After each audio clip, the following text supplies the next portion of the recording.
everyone, let me introduce myself. My name is Sylvia Widyarini with NPM 2441149, Management Class 24B. Here I will explain material about monetary system context. Sebelumnya, apa yang membuat sistem keuangan negara tetap stabil? Mengapa harga-harga bisa naik turun? Bagaimana bank sentral mengendalikan inflasi? Jawabannya ada pada suatu sistem penting dalam ekonomi makro, yaitu sistem moneter. Dalam video ini, saya akan membahas secara lengkap apa itu sistem moneter, bagaimana sistem ini bekerja, peran bank sentral, kebijakan moneter, sejarahnya, serta dampaknya bagi kehidupan kita sehari-hari. Yang pertama ada pengertian sistem moneter. Sistem moneter adalah keseluruhan mekanisme dalam suatu negara yang mengatur peredaran uang, penawaran uang, dan pengendalian nilai uang. Sistem ini melibatkan berbagai lembaga seperti bank sentral, bank umum, lembaga keuangan lainnya, serta kebijakan moneter dari pemerintah. Tujuan utama sistem moneter adalah menjaga kestabilan ekonomi, menekan inflasi, menjaga nilai tukar, dan memastikan tersedianya uang dalam jumlah cukup untuk mendukung pertumbuhan ekonomi. Yang kedua ada sejarah perkembangan sistem moneter. Sistem moneter telah berevolusi. Yang pertama, masa barter. Terjadi sebelum ditemukannya uang, keterbatasan barter menyebabkan munculnya uang. Yang kedua ada uang logam. Koin emas dan perak mulai digunakan sebagai alat tukar. Yang ketiga ada standar emas. Nilai uang dijamin oleh candangan emas. Negara harus memiliki emas untuk mencetak uang. Yang keempat ada Bretton Woods. Sistem pasca Perang Dunia Kedua yang meningkatkan nilai mata uang negara dengan dolar IAS yang dijamin emas. Yang kelima, sistem fiat modern. Saat ini, uang tidak dijamin oleh emas. Nilainya bergantung pada stabilitas ekonomi dan kepercayaan masyarakat.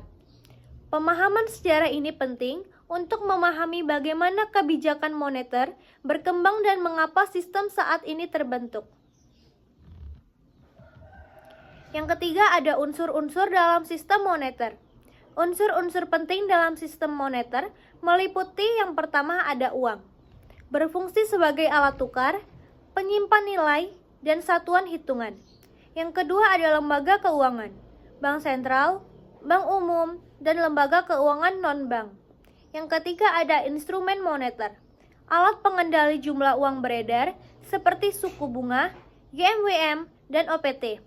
Yang keempat ada kebijakan moneter, strategi untuk mengatur keseimbangan moneter dalam perekonomian. Yang kelima ada mekanisme transmisi moneter. Proses bagaimana kebijakan moneter mempengaruhi inflasi, nilai tukar, dan pertumbuhan ekonomi. Semuanya saling berinteraksi untuk menciptakan stabilitas dan pertumbuhan ekonomi.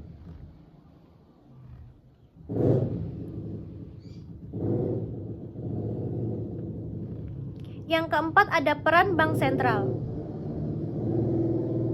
Bank sentral adalah lembaga otoritatif dalam sistem moneter. Di Indonesia, peran ini dijalankan oleh Bank Indonesia. Tugas pokoknya meliputi yang pertama menjaga stabilitas rupiah, inflasi dan nilai tukar. Yang kedua mengatur dan melaksanakan kebijakan moneter. Yang ketiga mengatur sistem pembayaran nasional. Yang keempat menjaga stabilitas nilai sistem keuangan. Bank sentral juga menjaga kepercayaan publik terhadap sistem keuangan. Independen dari pemerintah, namun harus berkoordinasi dengan kebijakan fiskal. Yang kelima ada kebijakan moneter. Kebijakan moneter adalah instrumen penting dalam mengelola perekonomian. Jenis kebijakannya yang pertama ada moneter ekspansif. Dilakukan saat ekonomi melambat, menurunkan suku bunga, membeli surat utang negara, atau menurunkan GMWM. Yang kedua, moneter kontraktif. Dilakukan saat inflasi tinggi, BI menaikkan suku bunga, menjual surat utang dengan menaikkan GMWM. Instrumen kebijakan. Yang pertama, suku bunga acuan. BI rate B17DRR. Yang kedua, operasi pasar terbuka atau OPT. Yang ketiga, giro wajib minimum yaitu GMWM. Yang keempat, intervensi pasar valuta asing. Mekanisme transmisi. Suku bunga, konsumsi dan investasi, output dan inflasi. Lalu nilai tukar, harga ekspor atau impor, inflasi, dan pertumbuhan. Kebijakan moneter seringkali dikombinasikan dengan kebijakan fiskal untuk hasil optimal.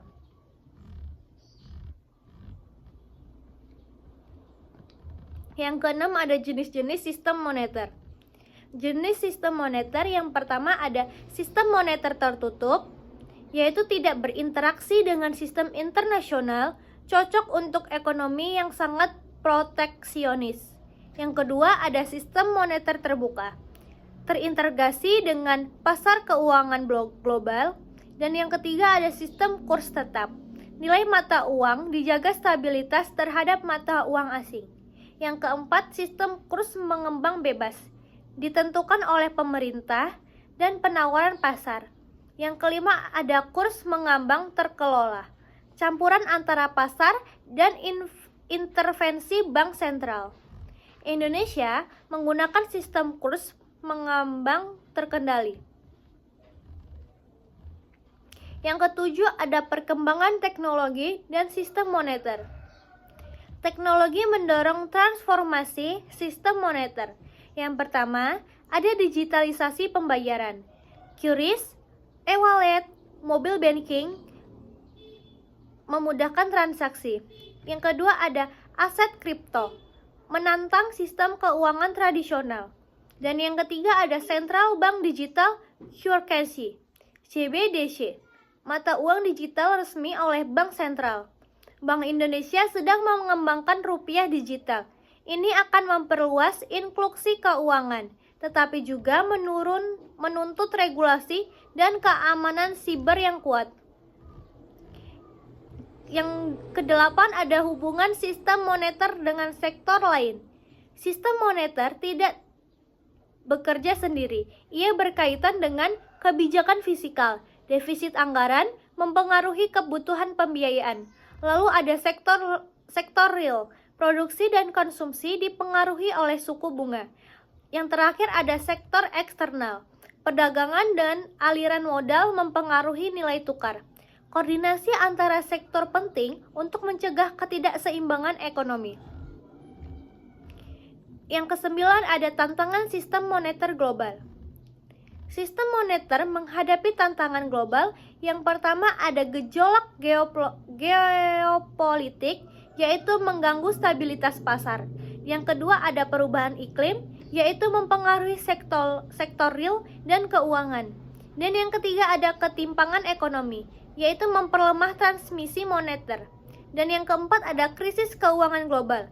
Seperti tahun 2008 memberi pelajaran penting. Kolaborasi internasional dibutuhkan untuk menjaga stabilitas sistem moneter dunia. Yang ke-10 ada peran sistem moneter dalam kehidupan sehari-hari. Bagaimana sistem moneter mempengaruhi kita? Yaitu ada inflasi rendah, daya beli terjaga, dan juga ada suku bunga rendah, yaitu pinjaman terjangkau. Dan yang terakhir ada nilai tukar stabil, yaitu harga barang impor stabil. Stabilitas sistem moneter menciptakan iklim usaha dan investasi yang kondusif bagi masyarakat.